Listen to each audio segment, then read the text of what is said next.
What if the answer you've been waiting for was never in the water?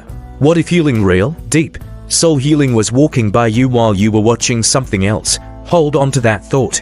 Before we go deeper, if these quiet moments speak to you, consider liking the video and subscribing. Not just to follow a channel, but to sit together in sacred stillness where stories still breathe. Now, take a deep breath. Let your shoulders fall. This part of the story is not in a hurry. Let's begin. You're standing under the harsh midday sun, somewhere just inside the sheep gate in Jerusalem. The noise of the city hums behind you, but here, by this strange pool called Bethesda, time is stuck. The place is nothing like you imagined. There's no peace. There's no choir of angels. Only people, too many people lying around like forgotten luggage. Sick, lame, blind, paralyzed, waiting.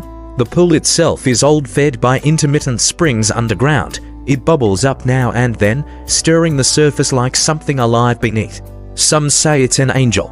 Others think it's just gas from the earth. No one's really sure anymore. But hope clings to the story. And that's why they come. That's why he's here. You see him, thin, wrapped in something that used to be cloth, now more stained than fabric. He doesn't lift his head when people pass. He's not new here. Someone whispers -30-8 years. He's been like this for 38 years. You try to imagine the math. 38 summers of dust, 38 winters of damp stone, 38 years of watching the water move and never being the first in. Because there's always someone faster, always someone with help, always someone who gets ahead of you. You sit for a while beside him, not talking, just feeling. The way the stone is never really dry. The way the air carries a kind of resignation. And somehow, even the hope here has arthritis. There's a legend, of course. They say when the water stirs, the first one in is healed. It's not biblical. You can't find it in the law or prophets.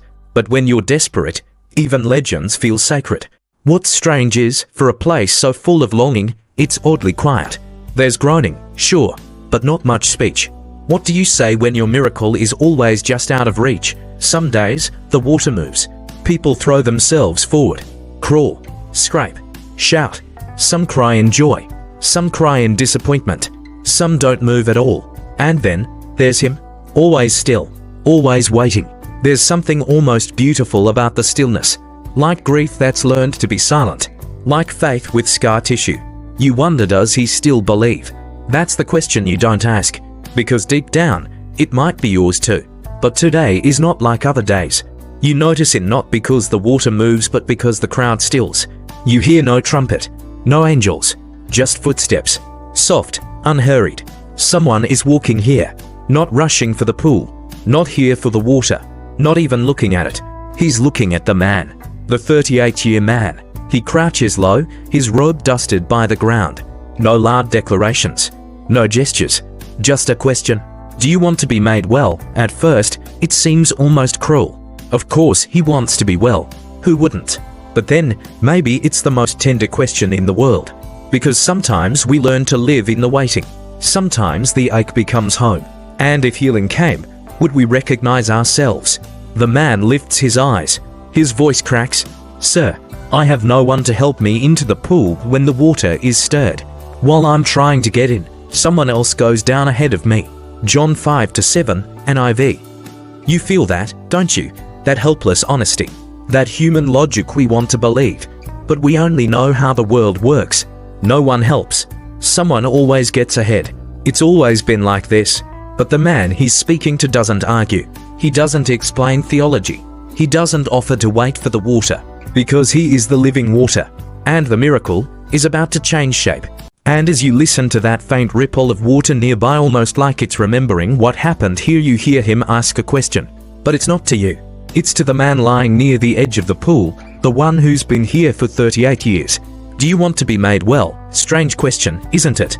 He's been paralyzed longer than most people live without grey in their hair. And here stands someone finally paying attention. But instead of rushing to lift him up or offering a solution, Jesus begins with a question. And that's where the story turns on its side. Hook reminder, subtly here. Sometimes, it's not your suffering that Jesus confronts first, it's your resignation. Before he heals your body, he may ask if your heart has stopped hoping. If that idea resonates with you, pause and give this video a like, or even subscribe. That simple act helps more people hear stories like this one, stories that reach into those quiet, hurting places. The man looks up and answers not with a yes or no, but with an excuse. "Sir, I have no one to help me into the pool when the water is stirred. While I am trying to get in, someone else goes down ahead of me." You can almost hear the resignation, can't you? It's the sound of someone who's stopped believing change is possible. He doesn't know who he's speaking to. He's not asking for a miracle. He's just explaining why miracles happen to other people, not him. Here's something wild: not many realize this truth you likely didn't know. At the time, the pool of Bethesda was believed to be stirred by an angel randomly giving it healing powers. But in reality, it was likely a natural spring bubbling underneath, causing the surface to ripple every so often. The people didn't know the science. They had hope, superstition, and a desperation to be made whole. And honestly, that's not so different from us today. Some of us are still lying by metaphorical pools, waiting for the perfect moment or the right person to help us, while Jesus is already standing beside us. Jesus doesn't argue with the man. He doesn't comment on the pool. He doesn't even acknowledge the complaint. He simply says, "Get up, pick up your mat and walk." That's it. No touch, no prayer, no thunder. Just 3 commands: get up, pick up, walk. And somehow after 38 years of immobility, his legs obey. Muscles that should be atrophied respond instantly. His feet remember how to stand. And without a single helping hand, he rises. Now, picture this moment through the crowd's eyes. You're there, a casual observer or maybe a fellow patient. You've known this man as part of the furniture of suffering in this place. He's always been here, always not walking. And now, he's carrying his mat like someone headed somewhere. Can you imagine the gasp that goes through the crowd? It must have rippled louder than the water ever did. But the story takes a strange turn, and here's where it gets sticky. The man is walking on a Sabbath. And according to religious law, you're not supposed to carry anything on the Sabbath. Rest means rest. And here he is, carrying his mat, as proof of his healing. Instead of celebration, he's met with suspicion. The religious leaders stop him. It is the Sabbath. The law forbids you to carry your mat. Seriously, he was paralyzed this morning. Now he's standing, breathing differently, whole. And all they can say is, "Why are you holding that? Isn't that still true?" When your miracle finally comes, some people will only see what doesn't fit their rules. They won't celebrate your healing. They'll critique your freedom. They'll say things like, "Sure, you're better, but are you allowed to be that happy, that free, that bold?" But the man isn't bitter. He just replies, "The man who made me well said to me, 'Pick up your mat and walk.'" He still doesn't know Jesus' name. That part is fascinating, isn't it? He was healed without knowing the healer. He obeyed a voice before he understood its source, which begs the question, how many of us are waiting for full understanding before we move, instead of trusting the invitation, quiet truth to sit with? Faith often comes in response, not in advance. You don't have to know everything to say yes to Jesus. Sometimes, healing meets you in motion. Later, Jesus finds him again, this time in the temple. And this second encounter is almost quieter than the first. "See, you are well again. Stop sitting or something worse may happen to you." This isn't a threat, it's a tender warning. A reminder that physical healing is only part of the story. Wholeness isn't just walking, it's walking in the light. Jesus knows the man's deeper wounds, and he speaks into them gently, giving direction without shame. We don't know what the man felt, relief or conviction, but what we do know is this: he finally learns Jesus' name.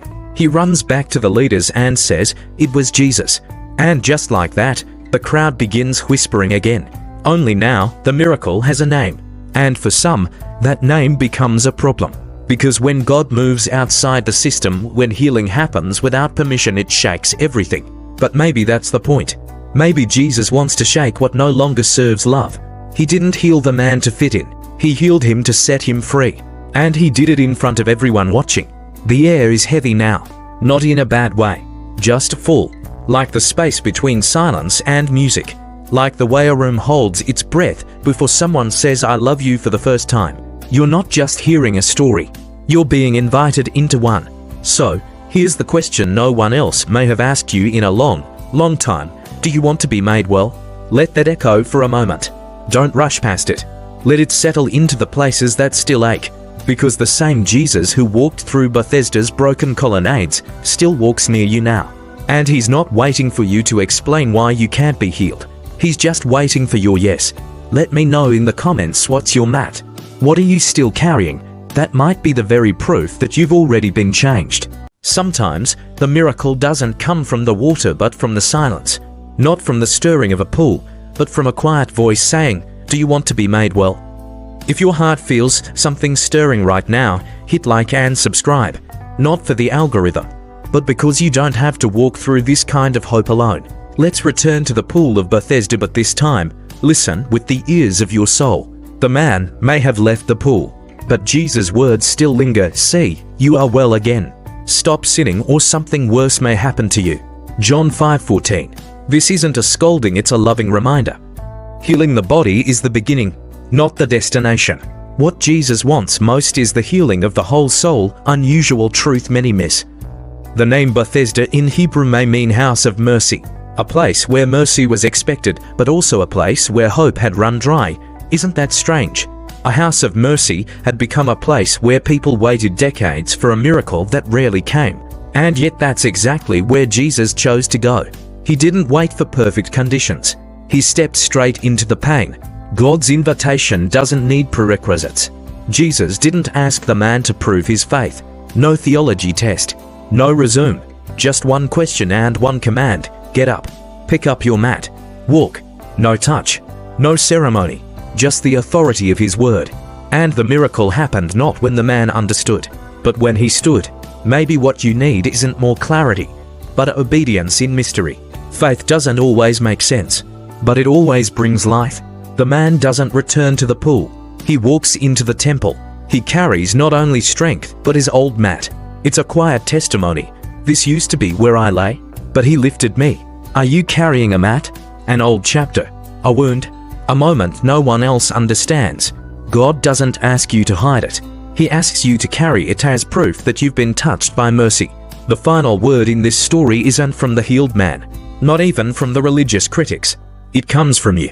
Do you want to be made well? Not just in your body, but in your memories, in your faith that's grown tired, in those years you felt invisible. Jesus didn't ask, "Are you good enough? Did you pray hard enough?" He only asked, "Do you want to be healed?" And if your heart is still beating, if even a whisper within you says, "Yes, I do," then he's already there.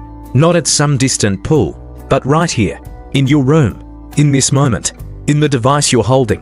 Jesus is still asking, and his arms are still open. John 5:8. Then Jesus said to him, "Get up, pick up your mat and walk."